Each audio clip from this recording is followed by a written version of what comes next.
3. 6 llamadas telefónicas, 1985. 1. Stanley Uris toma un baño. Patricia Uris diría más tarde a su madre que algo iba mal, y ella debía haberlo sabido. Debía haberlo sabido, dijo, porque Stanley nunca se bañaba al anochecer. Tomaba una ducha por la mañana temprano y a veces un largo baño de inmersión por la noche con una revista en una mano y una cerveza fría en la otra. Pero los baños a las 7 de la tarde no eran su estilo. Además estaba aquello de los libros. Stanley tendría que haber quedado encantado con eso. Sin embargo, por algún motivo que ella no llegaba a comprender, parecía preocupado y deprimido. Unos 3 meses antes de aquella noche terrible, Stanley había descubierto que un amigo de su infancia era escritor. Pero no escritor de verdad, dijo Patricia a su madre, sino novelista. El nombre escrito en los libros era William Denbrough, pero Stanley solía referirse a él con el apodo de Bill el Tartaja. Había leído casi todos los libros de ese hombre.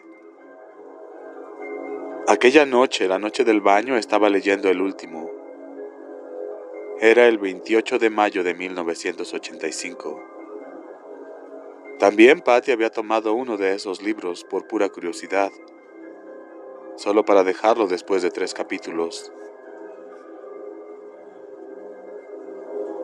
No era simplemente una novela, dijo a su madre más adelante. Era de terror. Lo dijo exactamente así, en una sola palabra.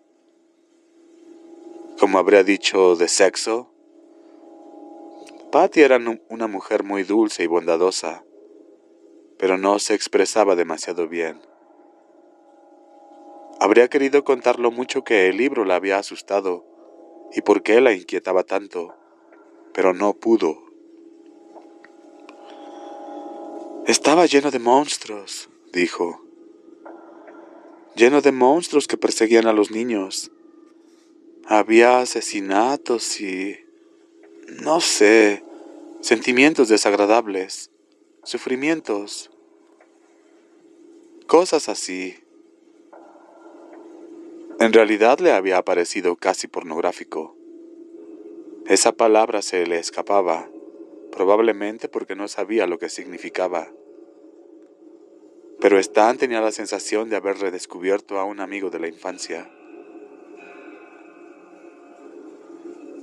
Habló de escribirle, pero yo sabía que no lo haría jamás. Sabía que esas novelas lo habían puesto mal a él también, y entonces Patty Uris se echó a llorar. Esa noche, cuando apenas faltaban 6 meses para cumplirse 28 años desde aquel día de 1957, en que George Denbrough había conocido al payaso Pennywise, Stanley y Patty estaban sentados en la salita de su casa, en un suburbio de Atlanta, con el televisor encendido. Patty, sentada en el sofá, frente al aparato, repartía su atención entre un montón de ropa para repasar y Family Feud. 100 gringos dijeron. El programa de juegos que tanto le gustaba.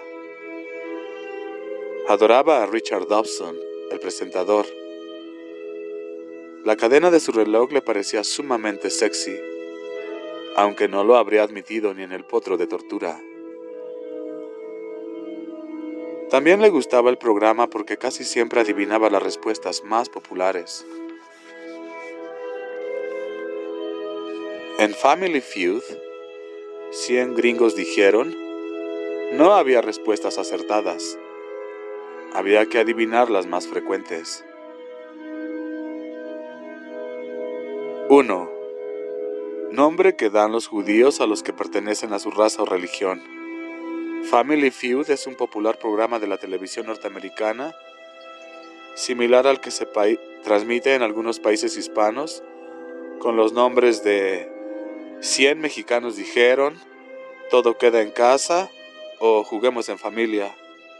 Nota del traductor. Una vez había preguntado a Stan por qué a las familias del programa le resultaba tan difícil adivinar las respuestas, cuando a ella le resultaba tan fácil. Ha de ser más difícil cuando estás allí, bajo los reflectores, sugirió Stanley. Y ella tuvo la sensación de que le cruzaba una sombra por la cara. Todo es mucho más difícil cuando es real. Es entonces cuando te ahogas, cuando es real. Patty decidió que él debía de tener razón. A veces Stanley era muy agudo en cuanto a la naturaleza humana. Mucho más que su viejo amigo William Denbrough, que se había hecho rico escribiendo un montón de libros de terror, que apelaban a lo más bajo de la naturaleza humana. Pero a los Suris no les iba mal, por cierto. El barrio donde vivían era de los elegantes. La casa que había comprado en 1979 por $87,000 se podía vender rápidamente por $165,000. Ella no tenía ningún interés en vender, pero siempre convenía saber ese tipo de cosas. A veces, cuando volvía del supermercado en su Volvo, Stanley tenía un Mercedes Diesel y veía su casa elegantemente retirada tras el seto de tejos, pensaba, ¿quién vive aquí?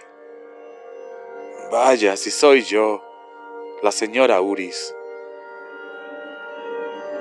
Pero la idea no la hacía del todo feliz. A ella se mezclaba un orgullo tan feroz que a veces la inquietaba. En otros tiempos, después de todo, había existido una muchacha de 18 años llamada Patricia Blum, a quien se le había negado la admisión a la fiesta de graduación en un club campestre de Gloynton, Nueva York.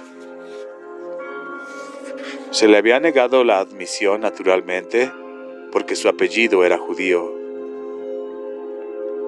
Y eso era ya en 1967. Solo una pequeña judía delgaducha.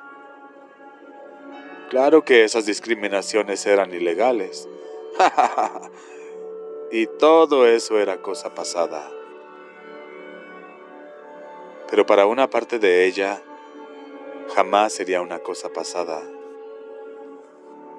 Una parte de ella caminaría siempre de regreso hacia el automóvil, con Michael Rosenblatt oyendo el crujir de la grava bajo sus zapatos, rumbo al coche que Michael había pedido prestado al padre por esa noche y que había abrillantado durante toda la tarde. Una parte de ella caminaría siempre junto a Michael, que llevaba smoking blanco alquilado. Cómo brillaba en la suave noche de primavera. Ella lucía un vestido largo, verde pálido, con el que, según su madre, parecía una sirena. Y la idea de ser una sirena judía era bastante divertida. Ja, ja, ja, ja, ja.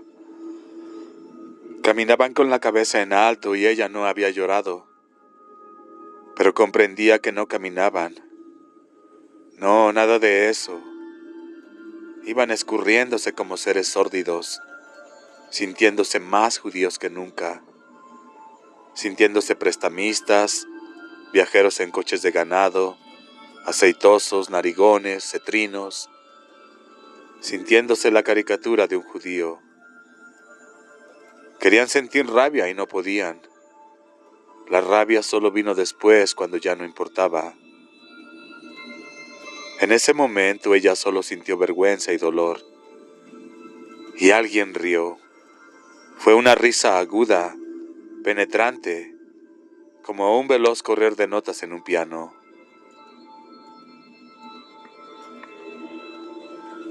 En el automóvil sí pudo llorar. Claro que sí. La sirena judía, llorando como una loca.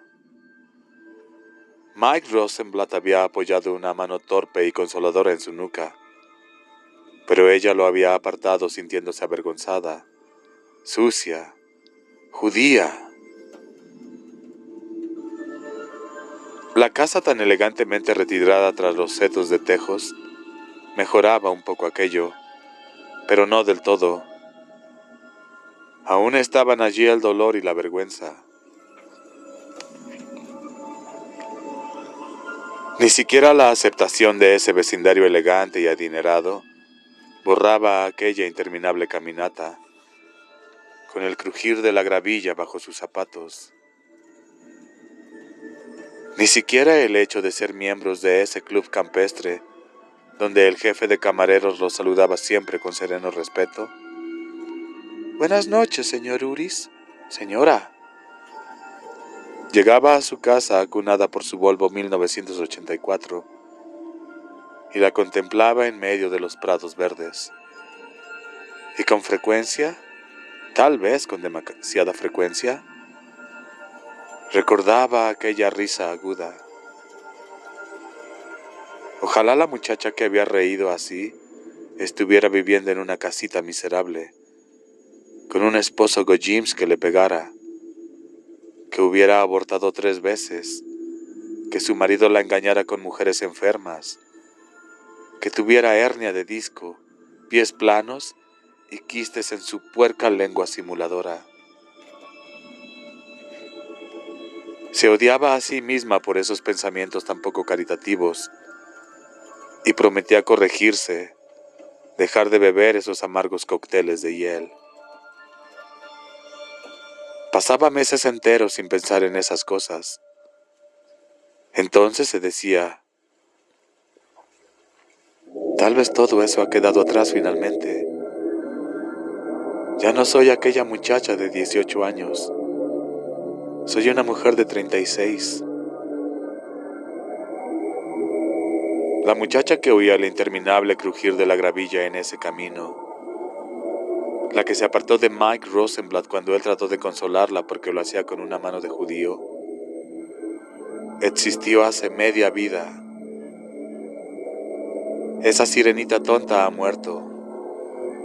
Ahora puedo olvidarla y ser simplemente yo misma. Muy bien, perfecto, magnífico. Pero entonces, estando en cualquier parte, en el supermercado por ejemplo, oía una risa súbita en el otro pasillo y la piel se le erizaba. Los pezones se le ponían duros, dolorosos, y apretaba las manos a la barra del carrito o se la retorcía pensando, alguien acaba de decirle a alguien que soy judía, que no soy sino una judía narigona, que Stanley no es sino un judío narigón. Es contable, claro. Los judíos tienen cabeza para los números. Tuvimos que dejarlos entrar en el club campestre en 1981, cuando ese ginecólogo narigón nos ganó el juicio. Pero nos reímos de ello. Oh, cómo reímos. Oía entonces el crepitar de la gravilla fantasmal y pensaba, sirena, sirena. Entonces el odio y la vergüenza volvían en tropel como una migraña, y ella desesperaba, no solo de ella misma, sino de toda la raza humana. Hombres lobo. El libro de Dembro, el que ella había dejado sin leer, trataba de hombres lobo. ¿Qué podía saber de hombres lobo un hombre como ese? Sin embargo, casi siempre se sentía mejor. Sentía que ella era mejor. Amaba a su marido, amaba su casa y habitualmente podía amarse a sí misma y a su vida. Les iba bien. No siempre había sido así, por supuesto. Ante su compromiso con Stanley, sus padres se habían sentido a un tiempo enfadados y tristes. Lo había conocido en una fiesta del club universitario.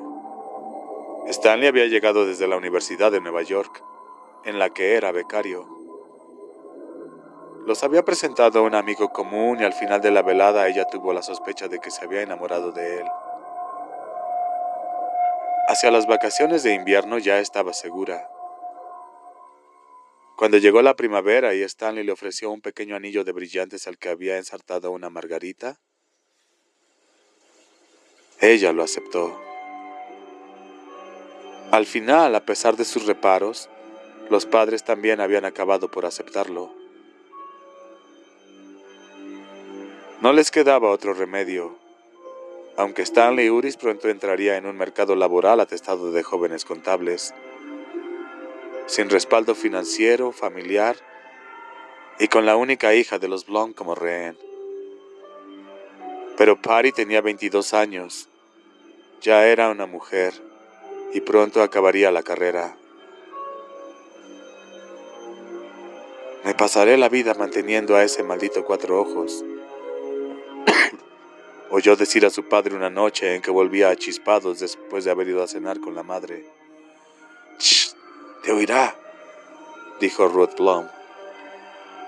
Esa noche Patty permaneció despierta hasta mucho después de medianoche, con los ojos secos, sintiendo frío y calor alternativamente, odiándolos a los dos. Los 2 años siguientes intentó liberarse de ese odio. Ya tenía demasiado odio dentro de sí. A veces, al mirarse en el espejo, descubría lo que todo eso estaba haciendo en su cara. Las arrugas que dibujaba allí. Fue una batalla de la que salió vencedora con la ayuda de Stanley.